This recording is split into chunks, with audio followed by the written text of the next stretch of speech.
അസ്സലാമു അലൈക്കും, welcome back to my channel. ഞാൻ ഇന്ന് വീണ്ടും ഒരു സ്നാക്ക് റെസിപ്പി ആയിട്ടാണ് വന്നിട്ടുള്ളത്. അതിലേക്ക് നമുക്ക് കറിവേപ്പ്, ചപ്പ്, പച്ചമുളക്, മൈദ, സവാള, മുട്ട, ഉരുളൻകിഴങ്ങ് ഇതൊക്കെ ആവശ്യമാണ് കേട്ടോ. ഇനി നമുക്കൊരു പാൻ അടുപ്പത്ത് വെച്ചിട്ട് അത് നന്നായിട്ട് ചൂടായതിന് ശേഷം അതിലേക്ക് കുറച്ച് ഓയിൽ ഒഴിച്ചു കൊടുക്കുക. ഓയിലൊക്കെ നന്നായിട്ട് ചൂടായതിന് ശേഷം 2 സവാള ചെറുതാക്കി അരിഞ്ഞത് കൂടി ചേർത്ത് കൊടുക്കുക കേട്ടോ. നമ്മൾ ഈ സവാള നന്നായിട്ട് വഴണ്ടി കിട്ടാൻ വേണ്ടിയിട്ട് നമുക്കതിലേക്ക് കുറച്ച് ഉപ്പും കൂടി ചേർത്ത് കൊടുക്കുക.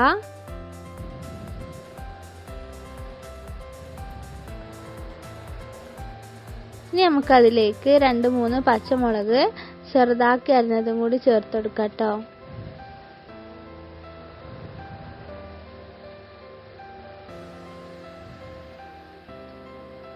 നമുക്കിതിലേക്ക് മല്ലിയില ചെറുതാക്കി അരിഞ്ഞതും കൂടി ഇട്ടെടുക്കുക.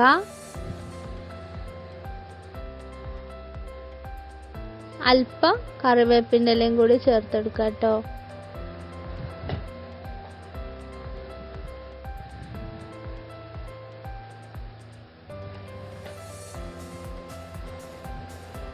എന്നിട്ട് നന്നായിട്ട് ഇളക്കി കൊടുക്കട്ടോ. നമുക്കിതിലേക്ക് മസാലകൾ ആഡ് ചെയ്യാം. അതിന് വേണ്ടിയിട്ട് പെരുംജീരകത്തിൻ്റെ പൊടി 1 ടീസ്പൂണ്, മഞ്ഞൾപ്പൊടി 1 ടീസ്പൂണ്, മുളക് പൊടി അല്പം, പിന്നെ ഗരം മസാല കുറച്ചിട്ടോ. എന്നിട്ട് നന്നായിട്ട് ഇളക്കി കൊടുക്കുക. നമ്മൾ ഈ മസാലേൻ്റെ പച്ചമണം മാറുന്നത് വരെ ഇളക്കി കൊടുക്കണേ. മസാലൻ്റെ പച്ചമണമൊക്കെ ഏകദേശം മാറി വന്നിട്ടുണ്ട്. ഇനി നമുക്കിതിലേക്ക് ഉരുളൻകിഴങ്ങ് വേവിച്ചതും കൂടി ഇട്ട് കൊടുക്കട്ടോ. ഉരുളൻകിഴങ്ങ് വേവിച്ച് ഉടച്ചെടുത്തതാണ്, ഉപ്പിട്ട് വേവിച്ചതാണ് കേട്ടോ. ഞാൻ ഈ ഉരുളൻകിഴങ്ങിലൊക്കെ ഉപ്പിടുന്നുണ്ട്. മസാലയിൽ ആ ഉള്ളി വാട്ടുമ്പോൾ ഇട്ട ഉപ്പ് മാത്രമേ ഇടണുള്ളൂ കേട്ടോ. നമ്മുടെ മസാലയൊക്കെ ഇവിടെ റെഡി ആയിട്ടുണ്ട്. ഇനി നമുക്ക് ബാറ്റർ ഉണ്ടാക്കാം കേട്ടോ. അതിന് വേണ്ടിയിട്ട് നമുക്ക് മൈദയ്ക്ക് അല്പം മഞ്ഞൾപ്പൊടി ആഡ് ചെയ്ത് കൊടുക്കുക. ആവശ്യത്തിന് ഉപ്പും കൂടി ആഡ് ചെയ്ത് കൊടുക്കട്ടോ. എന്നിട്ട് ആവശ്യത്തിന് വെള്ളം കൂടി ഒഴിച്ചിട്ട് നന്നായിട്ട് മിക്സ് ചെയ്യുക. വെള്ളം കുറച്ച് വേണം ഒഴിച്ചു കൊടുക്കാൻ, എന്നാലേ കട്ട പിടിക്കാതെ മൈദ മിക്സ് ചെയ്യാൻ കഴിയുള്ളൂ കേട്ടോ.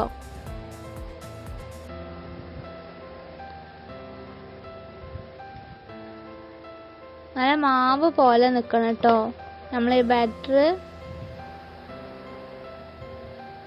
നമുക്കിതിൽ മുക്കി പൊരിക്കാനുള്ളതാണ്, അതുകൊണ്ട് തന്നെ നല്ല ലൂസും അല്ല നല്ല ടൈറ്റും അല്ല, ആ ഒരു രീതിയിൽ കിട്ടണേ. നമുക്ക് നമ്മൾ നേരത്തെ ഉണ്ടാക്കി വെച്ചിട്ടുള്ള മസാല ഒന്ന് കയ്യിൽ പരത്തി കൊടുക്കുക. നമ്മുടെ മുട്ട ഇവിടെ 4 കഷ്ണമായിട്ട് മുറിച്ചെടുത്തതാണ്. അതിലൊരു കഷ്ണം ഇതിൻ്റെ ഉള്ളിൽ വെച്ചിട്ട് വീണ്ടും മസാല അതിൻ്റെ മേലെ വെച്ചിട്ട് അതൊരു റൗണ്ട് ഷേപ്പിലാക്കി എടുക്കട്ടോ.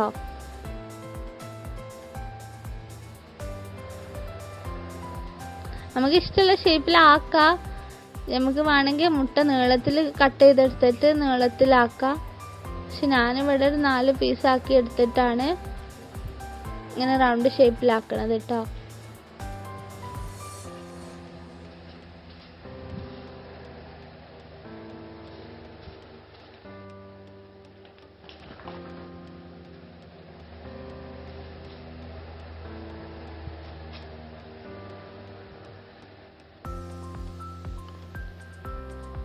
നമ്മളിവിടെ പൊട്ടാറ്റോ ആഡ് ചെയ്തിട്ട് ഒരുവിധ സ്നാക്സ് ഒക്കെ ഉണ്ടാക്കാൻ എളുപ്പമാണ് കേട്ടോ.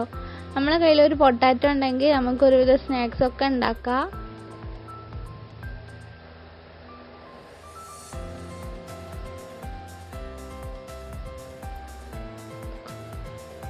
ഇതുപോലെ നല്ല റൗണ്ട് ആയിട്ട് കിട്ടണേ.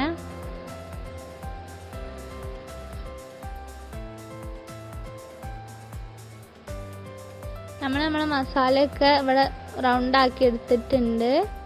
നമുക്കിതൊന്ന് പൊരിച്ചെടുക്കണം. അതിന് വേണ്ടിയിട്ട് ഒരു പാൻ അടുപ്പത്ത് വെച്ചിട്ടുണ്ട്. അത് നല്ലതായിട്ട് ചൂടായതിന് ശേഷം അതിലേക്ക് ഓയിൽ ഒഴിച്ചു കൊടുക്കട്ടോ.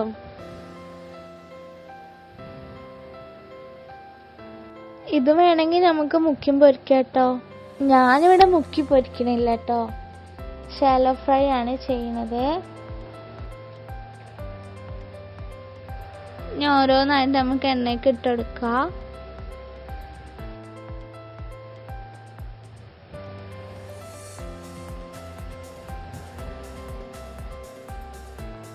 ഏകദേശം ഇതൊരു കിളിക്കൂടിനോട് സാമ്യമൊക്കെ ആണല്ലേ, പക്ഷെ നമ്മളിവിടെ സേമിയോ വർമസല്ലയോ ഒന്നും യൂസ് ചെയ്യണില്ല അത്ര.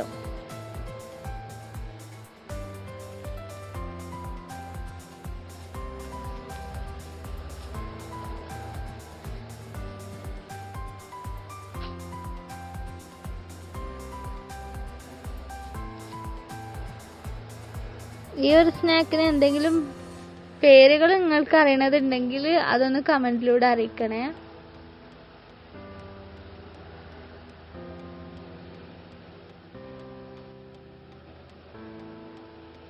ഒരു സൈഡൊക്കെ ഒരുവിധം ആയതിനു ശേഷം ഇങ്ങനെ മറിച്ചിട്ടെടുക്കട്ടോ.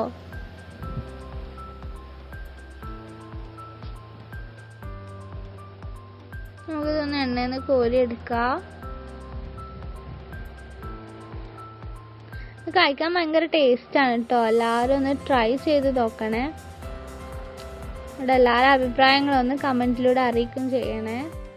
എൻ്റെ വീഡിയോ ഇഷ്ടപ്പെട്ടാൽ എല്ലാവരും ലൈക്കും സബ്സ്ക്രൈബും ഒക്കെ ചെയ്യണേ. വീണ്ടും കാണാം. അസ്സലാമു അലൈക്കും.